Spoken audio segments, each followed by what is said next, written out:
namanya orang hebat.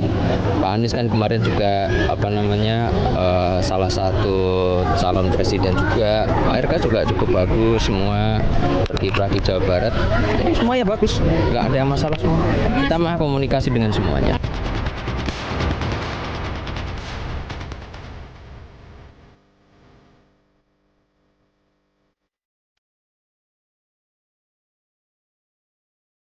Saya mengusulkan Ridwan Kamil di Jakarta, semua setuju. Pasangannya siapa, Bang? Pasangannya belum. Pak RK siapa saja kalau menang pasti mau.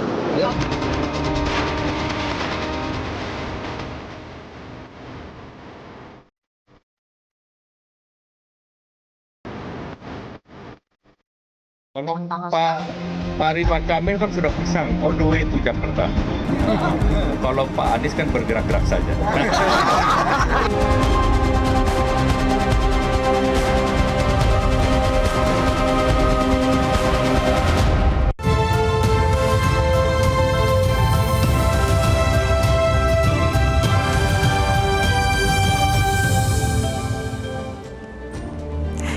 Halo, selamat malam pemirsa. Pemilihan calon gubernur Jakarta menjadi kian hangat karena sejauh ini ada dua nama besar, Anies Baswedan dan juga Ridwan Kamil, yang akan bertarung menjadi Jakarta 1.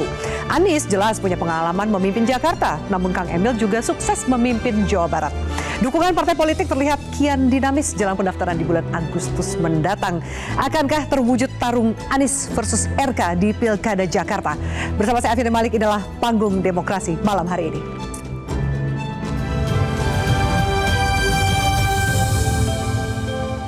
Dan kita langsung akan membahasnya dengan Ketua Dewan Pimpinan Daerah atau DPD dari Gerindra Jakarta, Ahmad Riza Patria. Bang Riza, halo, selamat malam. Halo, selamat malam, Assalamualaikum. Waalaikumsalam, terima kasih sudah hadir. Kemudian hadir juga perwakilan dari DPW dari PKB, Pak Hasbiala Ilyas. Pak Hasbi, halo, selamat malam. Halo, malam. Terima kasih sudah hadir. Baik, dan berikutnya juga hadir juru bicara PSI atau Partai Solidaritas Indonesia, Irma Huta Barat. Mbak Irma, halo, selamat malam. Terima kasih sudah hadir. Selamat malam, apa kabar Raffi? Kabar baik, terima kasih sudah hadir Panggung Demokrasi. Dan berikutnya juga ada juru bicara dari PDI Perjuangan, Ciko Hakim. Bang Ciko, halo, selamat malam. Terima kasih sudah hadir. Malam. Waalaikumsalam. Dan pengamat yang akan mendampingi kami di sini adalah Direktur Eksekutif Foxpol, Pangi Caniago. Bang Pangi, halo, selamat malam. Terima kasih sudah hadir. Raffi, malam semuanya. Malam semuanya. Terima kasih banyak. Nah, sebelum kita masuk ke dalam diskusi, saya akan menyampaikan sejumlah data dari keduanya. Kita lihat materi at large berikut ini. Bicara soal Pilgub Jakarta, ada dua nama yang semakin menguat. Pertama adalah Anies Baswedan dan kemudian adalah Ridwan Kamil. Keduanya sama-sama punya pengalaman menjadi gubernur dan memiliki track record mumpuni dalam memimpin Jakarta. Kita lihat bersama seperti apa rekam jejak dari Abah Anies dan juga Kang Emil selama ini. Kita lihat pertama Anies Baswedan terlebih dahulu. Ia sempat menjadi salah satu calon presiden di pemilu 2024. Anies yang berpasangan dengan Muhaimin Iskandar kalah suara dari pasangan Prabowo Gibran yang keluar sebagai pemenang Pilpres 2024. Sebelum menjadi capres, Anies adalah Gubernur DKI Jakarta periode 2017-2022. Ia terpilih menjadi Gubernur Jakarta bersama dengan Sandiaga Uno yang kini menjadi Menteri Pariwisata. Dalam Pilkada Jakarta kali ini, Anies disebut menjadi kandidat terkuat untuk kembali memimpin Jakarta kali kedua. Berikutnya, bagaimana dengan sang penantang Ridwan Kamil? RK yang saat ini menjabat sebagai Wakil Ketua Umum Golkar pernah menduduki kursi Wali Kota Bandung periode 2013-2018. Nah, Kang Emil ini naik menjadi Gubernur Jawa Barat satu periode di tahun 2018 sampai 2023. Ia juga sempat menjadi tim pemenangan pasangan Prabowo Gibran alias rival Anies di Pilpres lalu. Selain menjadi penantang Anies, sebenarnya masih terbuka ya peluang dari Ridwan Kamil untuk kembali memimpin Jawa Barat. Bagaimana dengan komunikasi politik yang dilakukan keduanya? Nah, saat ini sudah ada Dewan Pengurus Wilayah Jakarta dari Partai Kebangkitan Bangsa alias PKB yang memberikan surat rekomendasi kepada Dewan Pengurus Pusat atau DPP PKB agar mendukung Anies menjadi Cagup Jakarta. Bahkan DPP PKB juga hendak memasangkan Anies dengan putra sulung Presiden Jokowi yang adalah ketum dari Partai Solidaritas Indonesia, Kaisang Pangarep. Selain PKB, Anies disebut terus menjalin komunikasi dengan Partai Nasdem dan PKS untuk memastikan dukungan kepadanya. Termasuk juga PDIP yang menyebut Anies sebagai pilihan yang menarik. Terbukti dari surat rekomendasi DPD PDIP yang menyatakan mendukung Anies dan memasangkannya dengan kader internal. Ada nama Prasetyo Edy dan juga Charles Honoris. Di satu sisi Ridwan Kamil sebenarnya juga sudah mengantongi surat tugas dari Partai Golkar untuk maju dalam 2 pilkada. Ada pilihannya yaitu Jakarta dan Jawa Barat. Namun belum diputuskan di manakah Kang Emil akan berlaga. Sepertinya Partai Gerindra tidak mau menunggu lama nih, karena surat rekomendasinya langsung diberikan kepada Ridwan Kamil untuk maju di Pilkada Jakarta aja untuk menghadapi Anies Baswedan. RK sendiri menyatakan akan mengumumkan keputusannya di bulan Juli mendatang. Namun Ketua Umum PAN Zulkifli Hasan menyatakan mengusulkan Ridwan Kamil maju dalam Pilgub Jakarta seusai pertemuan dengan Presiden Jokowi dan juga Partai Koalisi Indonesia Maju yang mendukung Prabowo Gibran dalam Pilpres yang lalu. Begitu juga Partai Demokrat yang menyatakan membuka diri bagi partai yang mau bergabung untuk mendukung RK di Pilgub Jakarta. Sebenarnya seperti apa mekanisme pencalonan kepala daerah di Jakarta? Pasal 40 ayat 1 Undang-Undang Nomor 10 Tahun 2016 tentang pemilihan gubernur, bupati, dan wali kota menyatakan setiap partai politik atau gabungan harus memperoleh 20% kursi di DPRD untuk bisa mengusung kandidat. Total kursi di DPRD Jakarta adalah 106, sehingga kalkulasinya sekurang-kurangnya gabungan partai politik harus memiliki 22 kursi untuk bisa mencalonkan paslon mereka. Jadi untuk saat ini belum ada partai yang bisa meraih suara 22 kursi di Jakarta, sehingga parpol harus berkoalisi untuk bisa mengusung calonnya. Nah, ada yang menarik dalam Undang-Undang Daerah Khusus Jakarta, karena di undang-undang ini disebutkan gubernur dipilih oleh rakyat, namun Jakarta memiliki Dewan Aglomerasi yang dibentuk oleh presiden, termasuk kewenangan presiden adalah menunjuk ketua dan anggota aglomerasinya. Bahkan ya banyak yang bertanya mengenai fungsi Dewan Aglomerasi ini apa yang katanya untuk meringankan tugas kepala daerah, tapi kok seakan-akan malah membatasi kewenangan dari kepala daerah yang menjadi pilihan rakyat. Menteri Dalam Negeri Tito Karnavian menjelaskan tugas Dewan Aglomerasi hanya harmonisasi, sinkronisasi, perencanaan, sampai evaluasi. Dan tidak akan mengambil alih kewenangan pemerintah daerah. Nah, belum tahu ya bagaimana prakteknya di lapangan. Semoga tujuannya yang penting satu, yaitu demi kesejahteraan warga Jakarta. Nah, seperti apa para sumber melihat dinamika politik jelang Pilkada Jakarta? Sudah hadir semua narasumber saya di sini. Saya mau tanya yang pertama ke Pak Hasbi. Pak Hasbi ini langsung memberikan surat rekomendasi dari DPP ya, PKB. Kenapa pilihannya Anies tapi udah langsung dipaketin sama Kaisang? Begini Mbak, pemilihan di DKI Jakarta ini, pilkada di DKI Jakarta, memang perhatian semua orang.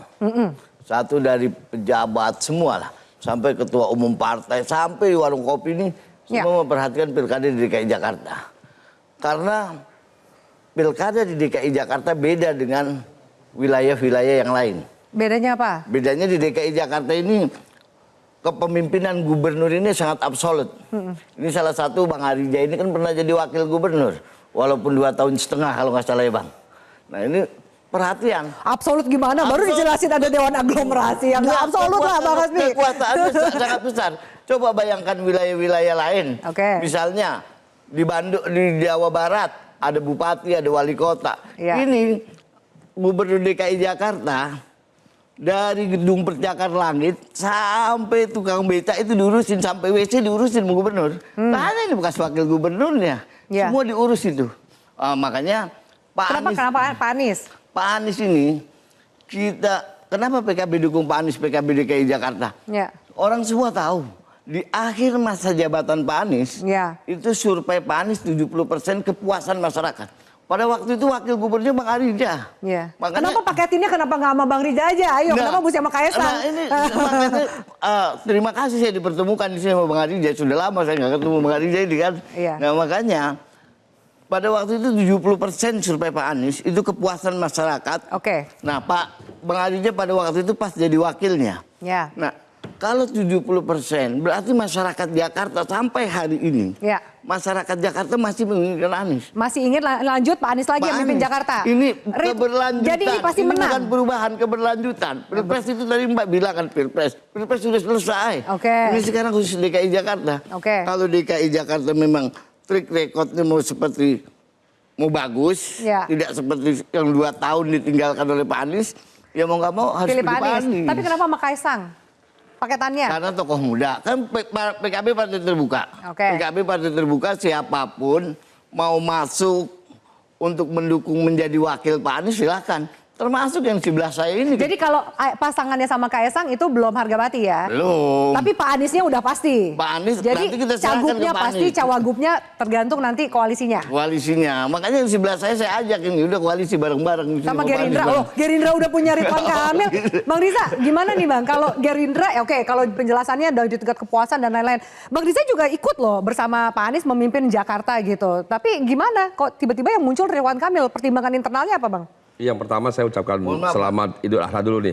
Mohon maaf lahir batin bagi semua pemirsa. Amin. Apa? Lebih paham Bang Adi daripada Ridwan Kamil di Jakarta. Jadi yang pertama ya tentu semua partai ini ingin memenangkan tidak hanya Pilpres, tapi juga semua pilkada seluruh daerah ya. Termasuk partai kami di Partai Gerindra. Kami punya kalkulasi yang terbaik ya. Kami hormati teman-teman dari PKB, dari PKS yang sudah declare mengusung Pak Anies. Ya. Kami dari Gerindra, alhamdulillah sudah disampaikan langsung oleh Prof. Dasko menyampaikan bahwa Gerindra akan mengusung Pak Ridwan Kamil ya. Kang Ridwan Kamil, juga partai lain. PAN, dan insya Allah yang lainnya. Itu tentu dengan berbagai pertimbangan ya. Seperti tadi sudah disampaikan oleh Mbak Afi, Kang Emil gubernur yang berprestasi di Jakarta, di Jawa Barat. Ya. Tidak hanya sebagai gubernur, tapi perlu ingat beliau sebelumnya sudah pernah menjadi juga wali kota Bandung yang juga sukses. Jadi 10 tahun dia memimpin daerah di tingkat kota, kemudian tingkat provinsi. Dan tingkat provinsi juga Kang Emil bukan sembarangan. Provinsi terbanyak penduduknya di seluruh Indonesia. Ini juga pengalaman. Dan termasuk gubernur yang terbaik dengan berbagai prestasinya.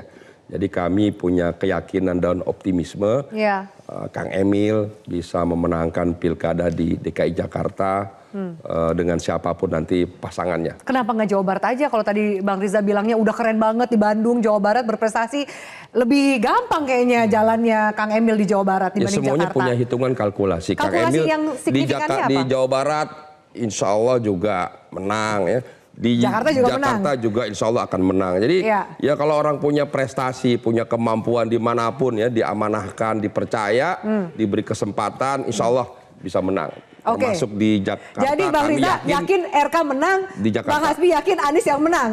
Salah satu yang jangkut ini nama Kaisang nih Mbak Irma. Jadi Kaisang juga sudah mulai nih banyak statement-statementnya. Bahkan sempat mengatakan kalau realistis ya pilih Anies. Tapi dari PSI sendiri apakah masih test the water dan menimbang atau sebenarnya sudah ada lampu hijau nih ke salah satu kandidat? Kan katanya jawabannya nanti bulan Agustus. Jadi gini. Masih lama ya. Ini kan kalau nama disebut-sebut sekarang semua parpol juga mungkin pakemnya sama ya, melihat dulu survei itu siapa nama yang mendapat dukungan paling besar. Dan saya pikir ya PSI kan partai yang masih muda ya. Kami selalu membuka ya kesempatan untuk berkomunikasi atau berdialog dengan partai lain. Tapi di dalam kerangka sama ininya. Ideologisnya masih sama, tujuannya masih sama. Kalau saya ngelihatnya lebih penting lagi kalau soal Jakarta ya. Sebetulnya kalau Kaisang disebut-sebut itu karena memang mungkin dilihat tadi tokoh muda menurut Mas Hasbi. Jadi masih belum pasti, harus ditunggu sampai Agustus. Saya bahkan melihatnya lebih kepada apa yang akan dilakukan oleh para kandidat ini terhadap kota Jakarta. Ya kan? Itu yang lebih penting gitu ya, daripada sekedar membahas nama. Betul. Karena Jakarta sebagai daerah khusus itu juga kan kita harus memiliki gubernur yang bisa bekerja sama dengan pemimpin tertinggi dengan presiden. Jadi merupakan kepanjangan tangan dari pemerintah pusat, merupakan kepanjangan tangan dari presiden, bahwa apapun kebijakan dari pusat itu akan berdampak kepada Jakarta. Daerah pada umumnya, tetapi kan khususnya kepada Jakarta.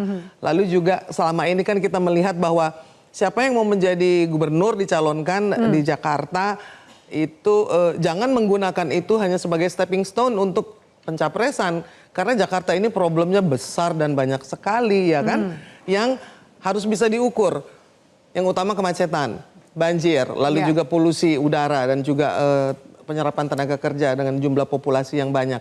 Itu saya pikir adalah PR yang besar yang mestinya bisa dipecahkan oleh siapapun yang akan memimpin gitu ya. Ya, kami dari Koalisi Indonesia Maju tentu saja masih belum memastikan ya dari PSI sampai bulan Agustus lah. Tapi dari koalisinya kan udah nyebut tadi ke Bang Kang Emil gitu kan. Iya. Ada rapat bahkan terakhir di sana Pak Jokowi ngumpulin ya, ada Pak Zulhas, Pak Erlangga, perwakilan dari partai koalisi Kim ini. PSI belum menentukan atau masih lihat? Kan harus ada kejelasan bahwa bukan hanya keinginan satu partai saja ya. Kalau di dalam koalisi itu kita melihat kepentingannya lebih jauh, kepentingan nasional. Ini Jakarta menjadi penting karena nanti kita akan menjadi satu kota yang istimewa, tetapi kan ibu kota kita mau pindah. Iya. Ya kan, itu juga nggak boleh lupa bahwa Jakarta secara transisi itu harus menjadi kota yang bagaimana. Oke. Masih menjadi tanda tanya karena fungsi dari Gubernur Jakarta akan berbeda ketika ibu kota sudah pindah ke IKN. Oke, ya baik. kan, tapi sebagai pusat ekonomi, pusat perdagangan, kota bersejarah dan lain-lain itu Tetap. masalahnya sangat besar yang harus bisa dipecahkan oleh siapapun gubernur dan wakilnya. Jadi nggak ngomongin tokoh aja nih ya, tapi siapa yang bisa membawa program yang membangun Jakarta dalam masa transisi udah nggak jadi ibu kota lagi gitu. Betul. Oke, baik. Tapi Betul. PDIP jadi barengan sama PKB. Kayaknya lirik-lirikan sama Anies nih makin kencang. Kalau PSI bilang ya nanti dulu lah, meskipun nama ketumnya ini udah mulai sudah juga ngelirik kan, karena Mas Kaisang bilang ya realistis sama Anies gitu. Apakah sebenarnya PDIP juga realistis melihat ya sama Anies, melihat survei yang sekarang bisa dikatakan cukup tinggi? Sampai hari ini belum ada keputusan itu sama sekali. Jadi yang disebut tadi diusulkan, seakan-akan hanya diusulkan satu nama sebagai calon gubernur itu salah. Ya, DPD itu mengusulkan beberapa nama. Oke, ya kan? siapa Saya bahkan namanya belum pernah melihat itu ada surat-surat yang beredar bahwa itu ada satu nama dan hanya 2 nama calon wakil gubernur itu.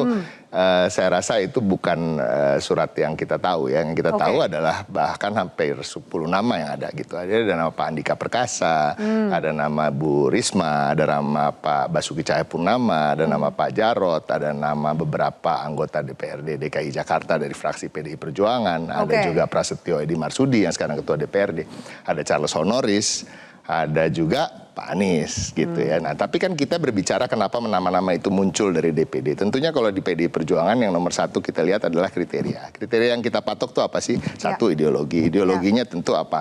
Kita menjaga harmonisasi, harmoni, keberagaman yang ada di satu daerah. Itu kan udah biasa. Itu menjadi core-nya PDI Perjuangan. Yang kedua tentunya ideologi kerakyatan. Semua yang berpihak kepada rakyat kecil, ya kan, pada wong cilik.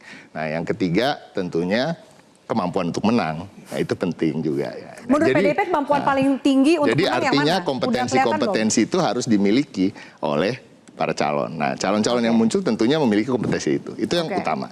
Nah, Mas Anies sendiri tentu bisa dibilang kompeten. Tadi memang mempunyai tingkat kepuasan publik yang bagus ketika dia masih memimpin. Walaupun menurun ya kalau kita survei sekarang tingkat kepuasan publiknya. Tapi juga kalau kita bicara tadi hanya disebut 2 nama, sebenarnya ini juga belum fix bahwa kedua nama itu adalah nama-nama yang sudah pasti akan menang.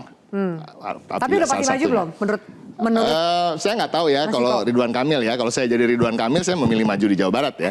Iya kan? Tapi kan ada Kang Deddy Mulyadi dari Gerindra yang ingin maju di situ. Jadi kira-kira begitulah. Kocok ulang nih namanya. Tapi intinya dua itu nama itu kemungkinan sudah pasti maju. Surveinya bagus, tapi bagusnya berapa sih? Belum ada yang mencapai 50%. Jadi sebenarnya semua kandidat punya kans menang.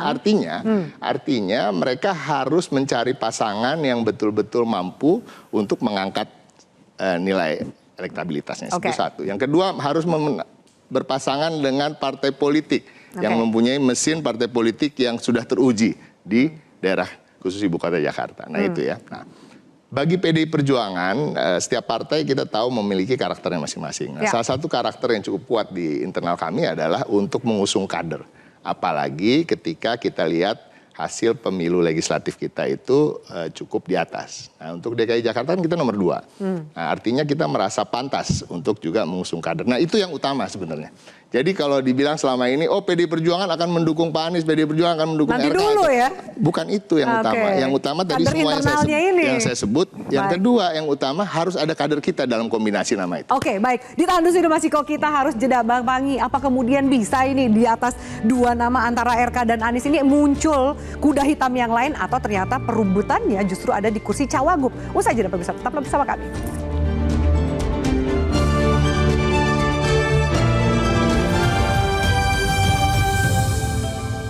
Melihat RK sendiri sebagai bakal calon lawan di pilkada nanti seperti apa? Saya lebih melihat pentingnya memikirkan nasib warga Jakarta daripada tentang siapa yang akan ikut kompetisi. Karena ini tentang masa depan rakyat Jakarta. Fokus saya di sana, bukan pada proses-proses politik-politik itu. Ya, biarlah nanti masyarakat aja yang menilai. Ini apakah memang di Jakarta belum pasti karena Mas Anies juga belum pasti di Jakarta?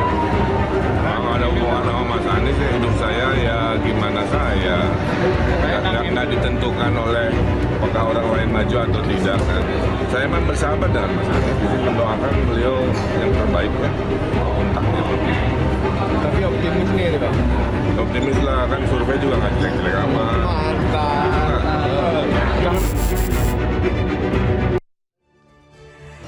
Ya, baik, bisa kami lanjutkan. Bang Panggi, kalau mendengar penjelasan dari narasumber yang lain gitu ya, ada yang sudah jelas gitu memberikan dukungan, ada yang mungkin masih menunggu, toh masih sampai Agustus lah pendaftarannya dan penetapan di September gitu. Bagaimana Anda melihat ini dinamika ke depannya politik di Jakarta?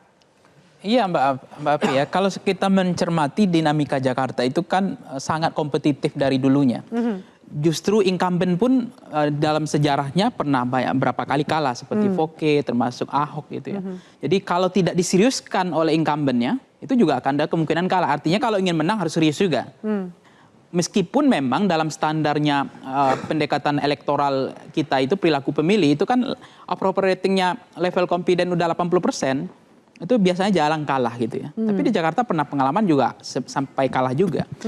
Justru yang berbahaya menurut saya bukan hasil survei hari ini, tapi yang Mbak Api bilang tadi, apakah memungkinkan munculnya kuda hitam?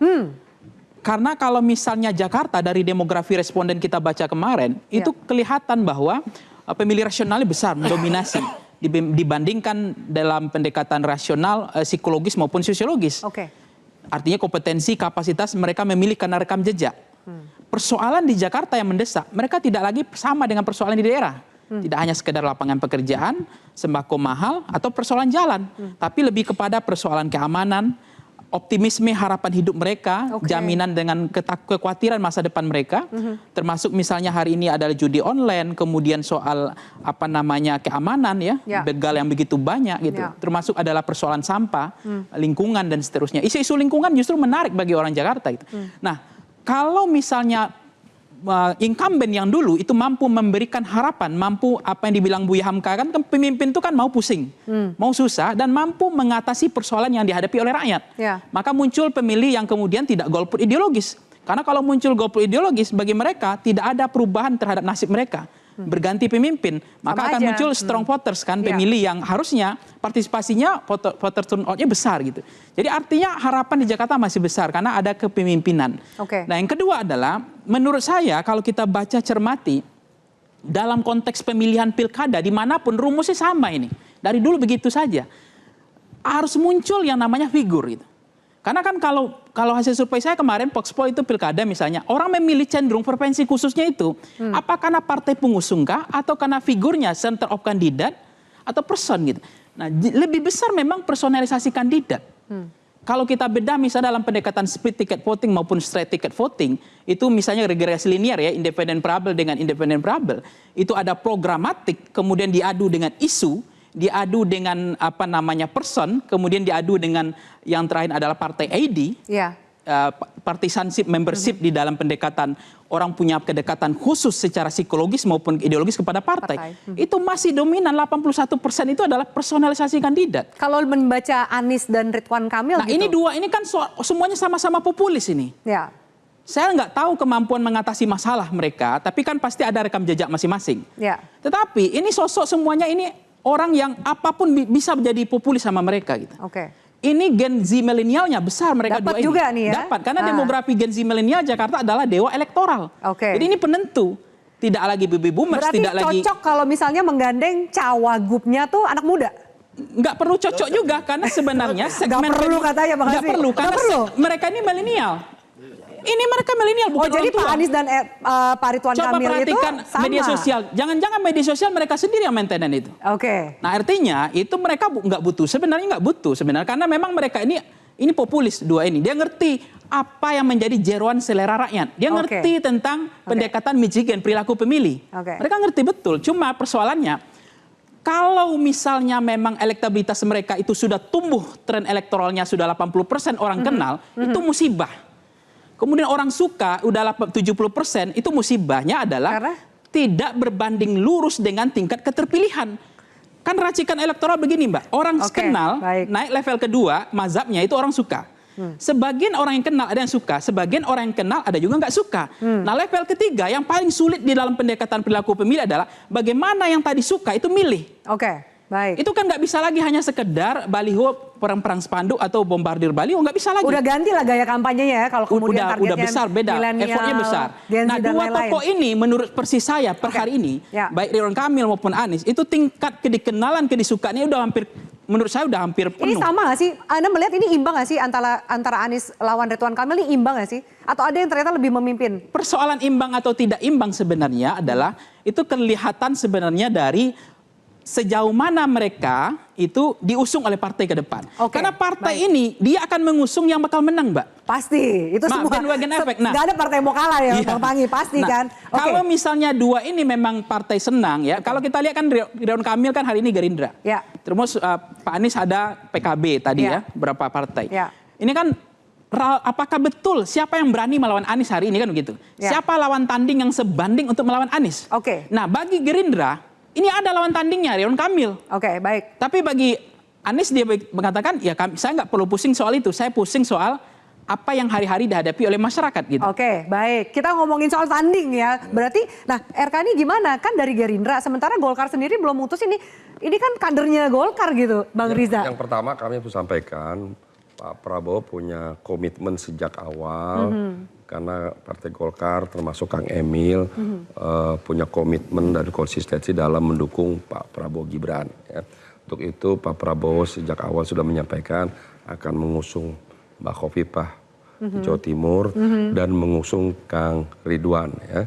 Nah sementara Partai Golkar kan memberikan rekomendasi kepada Kang Emil itu 2 provinsi, di Jawa Barat dan di DKI Jakarta. Nah kami sendiri merasa penting, tadi Mbak Irma sudah sampaikan bahwa provinsi itu atau kepala daerah itu idealnya bersinergi positif dengan pemerintah pusat. Dan juga ikut melaksanakan, memastikan, mewujudkan program-program pemerintah pusat di seluruh Indonesia. Nah untuk itu menjadi penting kepala daerah itu linear atau satu garis dengan pemerintah pusat. Nah atas dasar itu tentu kami ingin mencari figur-figur kepala daerah yang kami yakini tidak hanya memiliki kemampuan atau kompetensi yang baik, tapi juga bisa memenangkan pilkada di seluruh Indonesia, jadi termasuk DKI Jakarta. Jadi Gerindra nggak? Kalau ini anggaplah nih gubernurnya ya rekomendasi Gerindra, tapi jatah Golkar gitu. Wakilnya harus Gerindra nggak? Mungkin Bang Riza maju lagi, karena Bang Riza namanya juga ada di bursa loh Bang. Setiap partai, semua partai, tadi Bung Ciko udah menyampaikan bahwa ingin kader-kader tertampil. Itu normatif dan itu biasa dan itu idealnya begitu. Tapi juga kami kan harus menyadari dan realistis bahwa kalau berkoalisi itu lebih dari 2 partai, 3, 4, 5 apalagi sampai 9 partai, tentu tidak bisa wakil dari 9 partai itu duduk sebagai kepala daerah maupun sebagai calon wakil daerah. Pasti 7 mengalah umpamanya begitu. Jadi hanya 2. Jadi untuk itu nanti akan dibahas lebih lanjut di tim. Nanti partai-partai yang berkoalisi kan akan kelihatan partai mana saja nanti akan berkoalisi mendukung Kang Emil umpamanya. Nah dasar itulah nanti juga tentu akan dibahas siapa calon wakil yang terbaik. Tapi jadi intinya Gerindra yakin bahwa Kang Emil akan maju di Jakarta. Kan katanya Kang Emil sama Golkar belum memutuskan. Iya itu kan Golkar, kan keinginan kami kan boleh, kami partai mengusulkan kan boleh. Boleh, kan tapi diusulkan kan harus yakin. Masa Gerindra ngusulin kader ternyata nggak jadi kan malu juga Bang. Oh enggak, kan kita sudah punya hitungan dan kalkulasi. Jadi pasti nih ya Kang Emil. Jadi kami meyakini bahwa Kang Emil punya kemampuan, kompetensi yang baik, dan kami meyakini Kang Emil bisa dan siap dan memenangkan pilkada di DKI Jakarta. Tidak hanya Jawa Barat. Semoga Partai Golkar percaya dirinya seperti Gerindra nih buat Kang Emil. Insya Allah. Mbak Irma mau nanggapin? Silakan.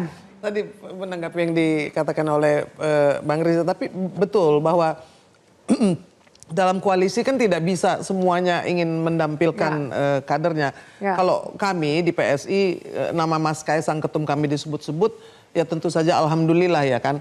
Karena yang penting bagi kami juga tadi adalah kriterianya. Dan nomor satu adalah bisa bekerja sama dan linear dengan pemimpin. Tapi kalau Mas Kaisang nggak masalah kan, kakaknya kan jadi wakil presiden kan, jadi harusnya lebih linear lagi. Seandainya bukan Mas Kaisang pun tetap kriteria itu kan harus duluan. Nanti orangnya belakangan harusnya gitu kan.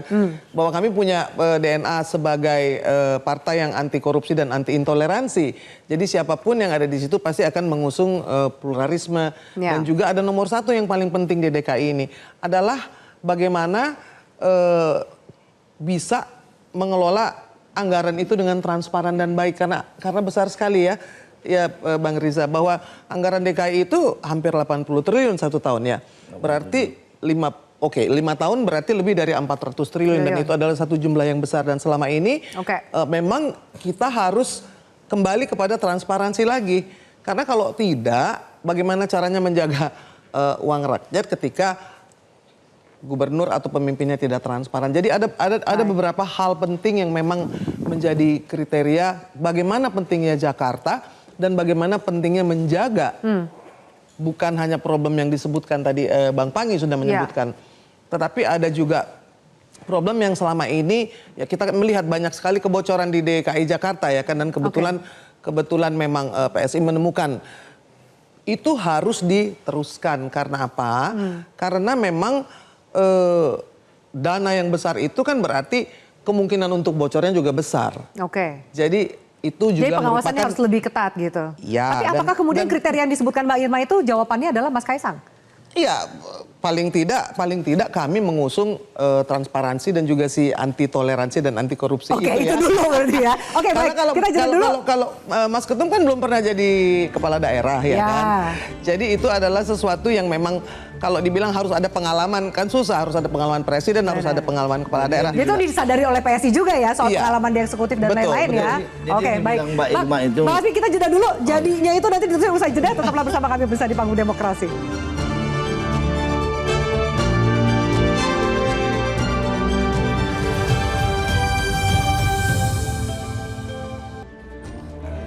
Baik, bisa kami lanjutkan. Bang Haji, mohon maaf tadi saya potong. Silakan dilanjut. Anda mau menanggapi tadi statement dari Mbak Irma dan juga Bang Riza?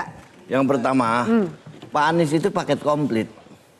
Oh ini bukan menjadi kampanye sekalian nih kayaknya. Bukan kampanye, paket komplit. Coba selama Pak Anies mimpin DKI Jakarta selama 5 tahun, tidak pernah Pak Anies bertentangan dengan pemerintah. Orang Bang Irma bilang tadi ditemukan banyak apa itu nggak transparan tuh maksudnya pemilihan Pak Anies loh. Kalau Pak Anies dibilang tidak transparan, satu-satunya gubernur setelah Pak Ujibowo ya, sama ini dengan Pak Ujibowo, yang dapat WTP 5 kali itu hanya Pak Anies. Ini buktinya, di mana kan transparannya? Kalau nggak ada, kalau pada waktu itu misalnya dibilang lem Aibon, wah maklum PSI pada waktu itu baru masuk, partai baru, partai baru masuk. Tapi kan ada datanya waktu itu PSI bilang. Baru masuk, belum paham mungkin pembahasan anggaran secara gamblang, belum jelas. Buktinya sekarang Pak Anies itu dapat 5 kali kok WTP. Cuman Pak Arija tahu pada waktu itu wagubnya Pak Arija kok. Iya. Betul nggak Bang? Dapat WTP zaman abang. Iya, ini kenapa colek-colek lagi? Dia apa maksudnya? Colek-colek Mas langsung. Adi, waktu kedua saya yang mengusung Gerindra. Pokoknya siapapun yang diusung Gerindra, dulu Pak Jokowi Ahok menang, Anies Sandi menang. Nanti Kang Ridwan dengan siapapun diusung Gerindra, insya Allah menang. Oh, jadi siapapun yang dukung Gerindra menang. Dia belum tentu belum menang. Lawannya Anies loh kali ini Bang, tapi yakin mau menang. Loh, dulu lawannya bisa menang. Ahok. menang Anies Sandi. Dulu sebelumnya Pak Jokowi Ahok lawannya incumbent Pak Fauzibowo. Beberapa survei pengamat bahkan hampir semua orang bilang pasti yang menang Pak Fauzibowo. Tapi alhamdulillah yang menang Jokowi Ahok, ya kan? Nah, ketika Ahok maju sebagai incumbent lawan Anies Sandi, yang menang Anies Sandi. Nanti Kang Ridwan, Kang Emil dengan siapapun lawan Mas Anies, insya Allah menang. Oke, gitu, gimana? DPPKB mau tarik dukungan? Enggak, itu kan 2 kali menang, dia bilang menang. Pada waktu itu kan coba kalau kita singgung ngomong Mbak Irma tadi, Mbak Irma bilang intoleran. Justru PKB itu, Pak. Justru PKB kalau udah PKB usung berarti sudah pasti toleransi. Oh gitu. Kok kita Gus Dur kok nggak mungkin kita nggak toleransi. Nah ini nggak mungkin. Ada yang PKB itu sudah jelas. Nah, mungkin kalau Bang Arija bilang sekali menang, 2 kali menang, ketiga kalinya kalah. Ketika menang. yang bisa calon katanya. Gimana Mbak Irma? Silakan. Partai yang teruji Partai Gerindra di Jakarta. Oke.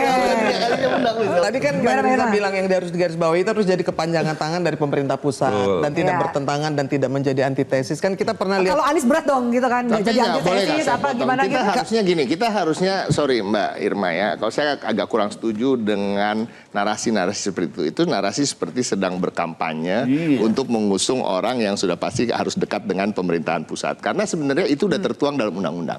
Jadi kalau sampai gubernur itu subordinasi dari dia keluar dari dari garis pemerintah pusat, ya dia sudah salah. Dia sudah melanggar undang-undang. Karena ada undang-undang pemerintah daerah yang menyatakan bahwa dia adalah kepanjangan tangan dari pemerintah pusat dan dia bertanggung jawab pada presiden melalui menteri dalam negeri. Jadi itu clear. Jadi sebenarnya seharusnya dipilih rakyat, jangan lupa loh ini ngomongin pusat tapi ini yang dipilih rakyat loh ya kan? Dipilih rakyat, iya, tapi dia tentunya boleh berinovasi, boleh melakukan hal-hal yang demi kemaslahatan masyarakat dan umat di wilayahnya. Itu sebenarnya nggak masalah. Jadi kalau kita bicara undang-undangnya udah ada.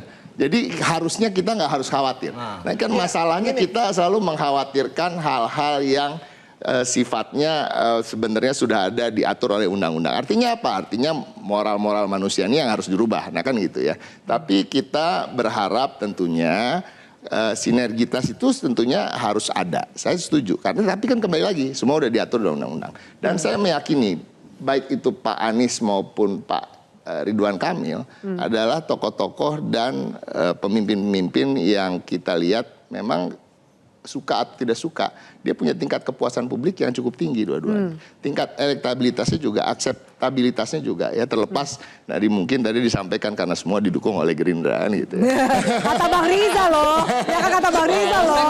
Jadi menurut Bang Riza faktor kemenangannya ada Gerindra jadi gitu.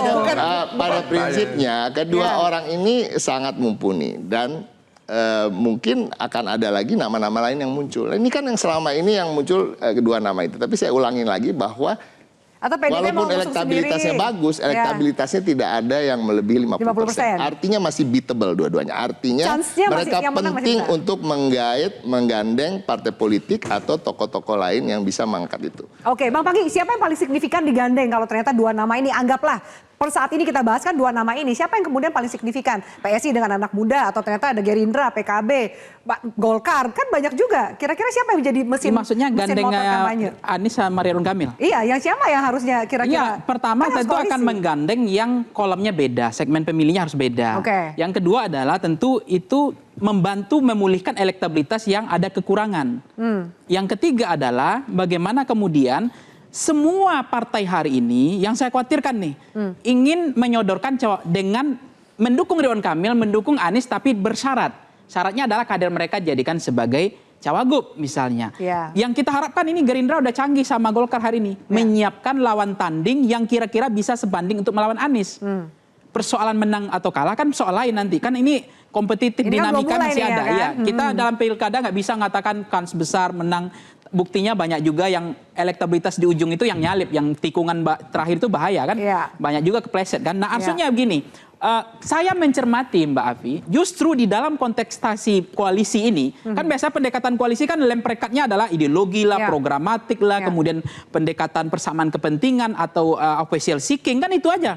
bagaimana menang kan, bagaimana mendapatkan kekuasaan. Kan itu saja rumusnya dari dulu begitu aja mazhabnya. Iman politiknya begitulah. Tetapi dalam konteks ini saya baca, kalau kita mencermati ini akan terjadi namanya adalah ini dijodohkan oleh DPP gitu. Oke. Jadi artinya ini Macomblangnya DPP nih ya. Ini seperti menjadi koalisi langit gitu. Urusannya DPP.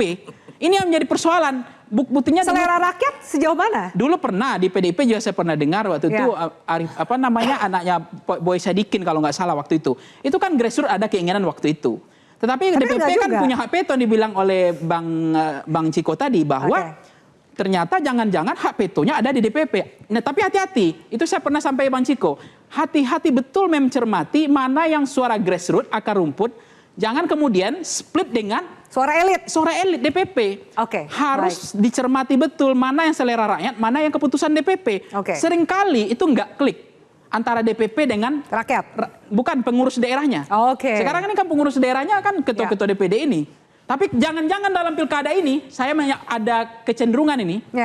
Semuanya diputuskan oleh DPP, bahkan koalisi pun ada kemungkinan koalisi DPP. Mungkin nggak semua diputuskan oleh presiden. Anda lihat peran Pak Jokowi nggak di sini? Ada nggak? Ada nggak potensi cawe-cawe? Ya, baik. Pemirsa, terima kasih masih bersama kami. Kita seperti pertanyaan saya sebelum jeda nih. Kemudian ada nggak sih ruang presiden akan tanda kutip cawe-cawe lagi? Karena mau nggak mau ini anak bungsunya nih yang maju. Ada yang bilang bahkan anak kesayangan gitu. Bang Panggi, Anda melihat ada potensi itu nggak sih? Iya, dari sinyal Pak Anies kan mengatakan tidak memungkinkan karena ada MA yang putusan itu kan. Jadi bisa dong. Ya, termasuk PDIP nampaknya agak sulit menurut saya ya untuk mengusung. Tetapi Mas Kaisang ini kan bagian dari dianggap kekuasaan. Artinya ini lapangan bisa nggak datar kan kalau Kaisang maju. Lapangan ini kan mesti datar karena nggak ada incumbent walaupun ada Pak Anies. Tapi dengan bertarung majunya Kaisang ini lapangan seperti ada potensi kekuasaan lagi yang berkuasa gitu. Jadi ini membuat peluangnya besar. Memang Kaisang peluang besar untuk Kaisang maju. Ya, peluangnya besar karena memang partai, Pak Jokowi, meskipun memang partai menentukan hari ini ada PKS ada 18, kemudian ada PDIP 15, Gerindra 14 kursi. Ini kan penentu lah.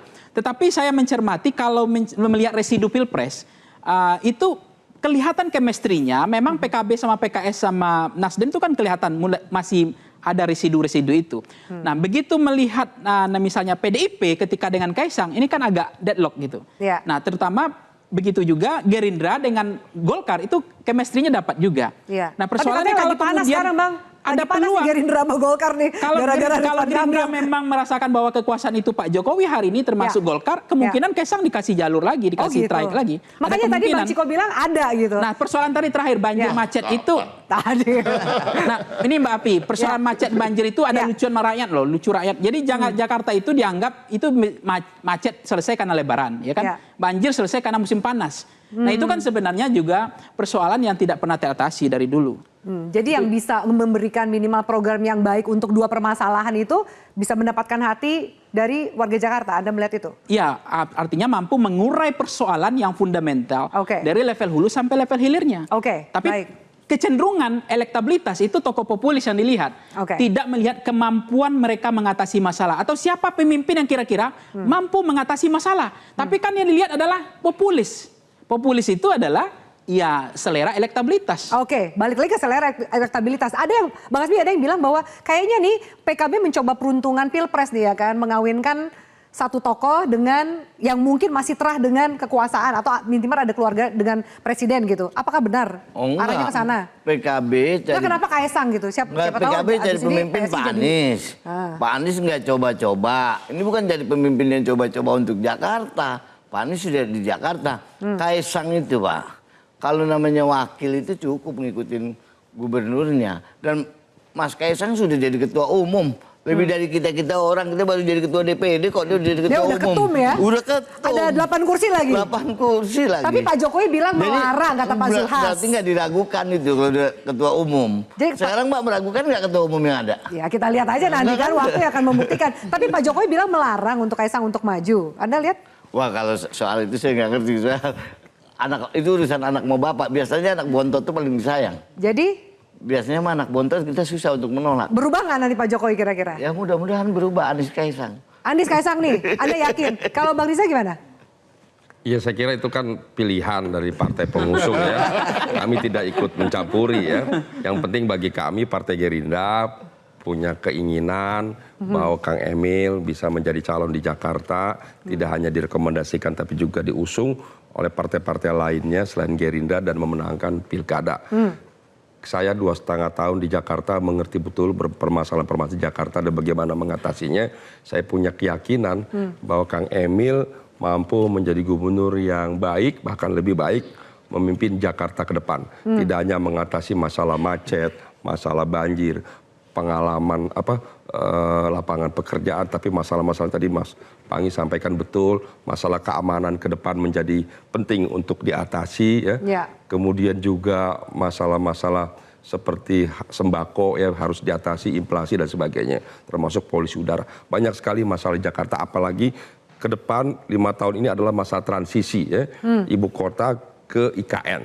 Jadi gubernur itu seperti Kang Emil itu seorang engineer, apalagi teknik ya, teknik arsitek, dia memahami benar masalah-masalah teknis. Jadi ke depan itu dibutuhkan tidak hanya gubernur yang pintar, cerdas, visioner, tapi punya kemampuan strategis dan taktik dan teknis mengatasi masalah untuk membangun sinergi positif antara DKI Jakarta dengan IKN. Saya kira itu salah satu poin. Dan jawabannya Kang Emil menurut Gerindra. Kang Emil adalah salah satu calon yang terbaik dan alhamdulillah Gerindra sudah menyampaikan komitmen. Kita tunggu nanti respon daripada Golkar. Saya yakin Golkar adalah partai besar, partai yang dewasa, mempertimbangkan untuk kepentingan yang lebih baik ke depan. Kalau yakin ke depan itu berarti sama Gerindra sama Golkar sekarang ini belum shake hand nih untuk ya udah gitu shake hand untuk Kang Emil. Golkar ini partai yang punya hubungan yang luar biasa, apalagi Pak Prabowo juga dulu kader Golkar. Jadi tidak diragukan lagi lah hubungan baik antara Partai Gerindra dengan Partai Golkar. Sudah sehatilah. Jadi apa yang menjadi harapan Partai Golkar tentu juga menjadi harapan Partai Gerindra, gitu juga sebaliknya. Oke, silakan Mbak Irma. Jadi Mas Kaisang ini kira-kira nunggu apa? Bakal maju apa enggak? Udah ada yang dukung ya kan? Kemudian tadi pengamat juga bilang, wah ternyata faktor X Mas Kaisang ini bisa signifikan gitu. Iya, karena kan memang itu nama-nama yang muncul itu kan juga dari bawah ya, makanya PKB mengusulkan, lalu juga RK dengan Kaisang, Anies dengan Kaisang, artinya Kaisang diharapkan menjadi wagub, ya kan? Kami kan juga partai, kami punya 8 di DPRD DKI, artinya dalam untuk sosok wagub itu juga kan ada nama-nama yang disaring dan kami hanya melihat nama yang muncul nanti bulan Juli akhir baru diputuskan. Ada nama Grace Natali, ada nama Kaisang Pangarep tentunya, ya kan? Prastio. Iya, jadi komunikasinya nih PKB sama PSI gimana? Kira-kira lampu hijau nggak sih Kaisang akan minimal milih Anies dibanding sama Ridwan Kamil? Kalau wagub ini Mbak masih terbuka. Ada Kaisang, ada dari PDI, Pras, Pak Pras, yang lebih pengalaman juga di DKI Jakarta. Iya, saya ingin menggarisbawahi bahwa ini harus menjadi agenda yang berbeda daripada pemilihan untuk Jakarta sebelumnya karena kita kan akan punya IKN ya kan, dan kita juga punya cita-cita 100 tahun kemerdekaan bisa menuju Indonesia Emas. Artinya 2045. Jadi tahun dari 24 ini sampai ke 20 tahun mendatang itu bagaimana Jakarta ini akan menjadi apa? Dan sangat penting untuk bisa bersinergi atau lurus dengan pemimpin di pemerintah pusat. Baik. Karena Jakarta kan juga istimewanya wali kotanya nggak dipilih, walaupun harusnya dipilih ya kan. Kalau wali kotanya ditunjuk gitu ya. Kalau mau melihat ya, bagaimana gubernur banyak sekali tanggung jawabnya. Kan ada Jakarta Pusat, Jakarta Utara, Jakarta Timur, Jakarta Barat yang ditunjuk. Baik. Padahal di tempat lain dipilih gitu. Nah harusnya sih kita juga bisa berpikir out of the box. Kenapa wali kotanya juga nggak dipilih? Ada 4 yang kita harus pilih berarti ya. Baik. Ya jadi intinya harus kesinambungan garis lurus itu ya. Karena kita kan masih ingat ada peristiwa seperti 212. Jangan sampai ada lagi yang diturunkan, jangan sampai lagi bertentangan dengan pemerintah pusat. Karena itu akan bikin kita menjadi terhambat menuju ke jalan tol ke Indonesia Emas itu. Bang Ciko, terakhir. That's why it's very important. Sekaligus. Gitu. Walaupun sudah ada undang-undang yang menurut Bang Ciko. Oke. Korupsi juga udah ada undang-undangnya. Tapi Your closing statement, termasuk kartu Ahok bakal maju lagi Bagi nggak sih? PD Perjuangan tentu yang saya sampaikan tadi, bagaimana kita mencari pemimpin yang bisa menjawab tantangan-tantangan DKJ ke depannya, daerah khusus Jakarta, terkait aglomerasi, terkait juga statusnya yang bukan lagi ibu kota, dan artinya penganggaran-penganggaran yang berbeda dan prioritas yang berbeda. Nah itu yang utama, dan kami meyakini dari kader internal kami banyak sekali yang mampu, dan kita pasti lihat masuk bursa nih, pasti harus akan masuk dipilih. bursa, either calon gubernur atau calon wakil gubernur. Oke, baik, terima kasih banyak para narasumber saya pada malam hari ini. Semoga bermanfaat untuk pemirsa kami. Dan pemirsa tidak bisa dipungkiri meski ibu kotanya nanti berpindah, masih banyak daya tarik dan juga kepentingan yang diperebutkan di Jakarta. Tak ayah sejumlah elit parpol tak ingin kehilangan singgasana di Jakarta dengan beragam cara, tapi sah-sah sajalah bersaing. Perlu dicatat, harus dengan elegan dan tidak ada kecurangan. Yang perlu diingat adalah kesejahteraan rakyat Jakarta yang perlu diperjuangkan, bukan kepentingan elit parpol yang pragmatis. Saya Feni Malkuduri, selamat malam, sampai jumpa.